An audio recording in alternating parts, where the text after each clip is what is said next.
President Tinubu unveils African Counter-Terrorism Summit. Egbetokun Jonathan disagree over state-controlled police. In business, federal government rolls out 2,700 CNG buses, tricycles. In entertainment, Tyler says Thames opens doors for African female artists. And in sports, NFF notes government pays new Super Eagles coach. Hello, good evening. Welcome to the national news from Temilorun's channel. I am Temilorun Odetayo. Let's begin with reports that the President Bola Tinubu unveiled African Counter-Terrorism Summit at the office of the National Security Advisor in Abuja today.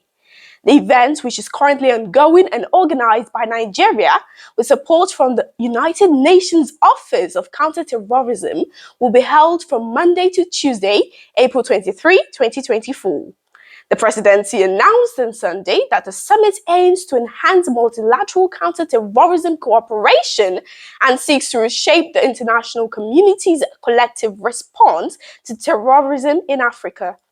Some of the special guests at the Security Summit include Under Secretary General, United Nations Office of Counter-Terrorism, Mr. Vladimir Voronkov, Deputy Secretary General, United Nations, Ms. Amina Mohammed, the President of Republic of Ghana, H.E. Nana Akufo-Addo, among others. Meanwhile, the Inspector General of Police, Olukayode Egbetokun, has opposed the establishment of state police, saying the country was not ripe for it. Egbetokun stated this during a one-day dialogue on state policing. It said that the establishment of the state police could exacerbate ethnic tension, leading to divided loyalty in the states. He also claimed that the state governors were likely to abuse the privilege of state police by using it for political gains, leading to possible abuse of power and abuse of human rights. However, ex-President Jonathan, on the other hand, stated that with the space of kidnappings, the issue of state police is non-negotiable. Jonathan added that for the state police to be implemented, we must rejig INEC, and the police must not be used against or to the advantage of any political party.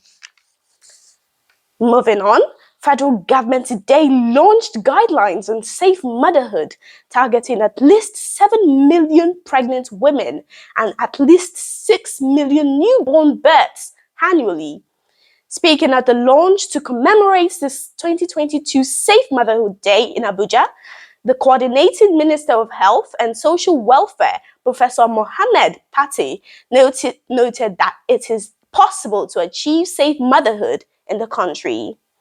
Safe motherhood is to improve the life expectancy and quality of life of Nigerian women through the provision of quality maternal and newborn services while ensuring safety through properly supervised pregnancy.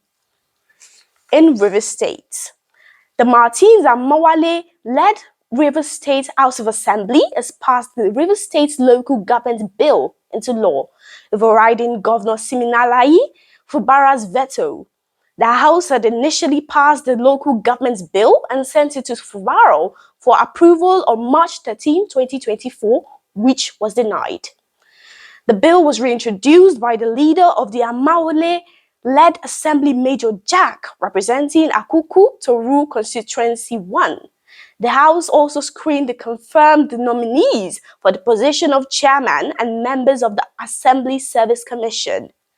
The Assembly is making moves to ensure that Fubara conducts local government elections before the expiration of his tenure. However, the governor is yet to make any official statement about the LG election. In the pace-setter states, the governor of Oyo State, Seyi Makinde, today swore in the president of the Customary Court of Appeal, Oyo State, Honorable Justice Tajuddin Abdulganiyu. This was contained in a statement released by the governor's verified account X today. Makinde congratulated Honorable Justice Abdulganiyu on his elevation. The governor noted that this is the first time in Oyo State's history that the president was chosen from the customary Court of Appeal and not the High Court, saying he looks forward to the developments this will bring to the court. In business, the presidency has said it is set to launch about 2,700 compressed natural gas-powered buses and tricycles before May 29, when President Bola Tinubu turns 1 year in office. It is said that the federal government was set to deliver 100 conversion workshops and 60 refueling sites spread across 18 states before the end of 2024. The special advisor to the president on information and strategy, Mr. Bayo Onanuga, revealed this in a statement he said on Sunday. It added that in all, over 600 buses are targeted for production in the first phase, which will be accomplished in 2024. In the world of entertainment, Grammy-winning African singer Tyla has credited her Nigerian counterpart, Tems, for opening the doors of global recognition for African female artists. She admitted that Tems is exceptionally talented as she relished working with her on an eponymous debut album. Tyla said this in a recent interview in the UK. Tems was featured on #1 of Tyla's debut eponymous album, which was released earlier this month. In the exciting world of sport, the Nigeria Football Federation, NFF, has revealed that it will now pay the new Super Eagles coach instead of the federal government's purse. According to a report, the federal government has made it clear that the NFF won't pay the salaries of the new coach. The NFF is yet to appoint a substantive head coach for the Super Eagles. Sports Minister John Ino, however, revealed last week that a new coach will be appointed for the Super Eagles in the next 2 weeks. With that, we have come to the end of the national news. But before we go, a recap of the main points.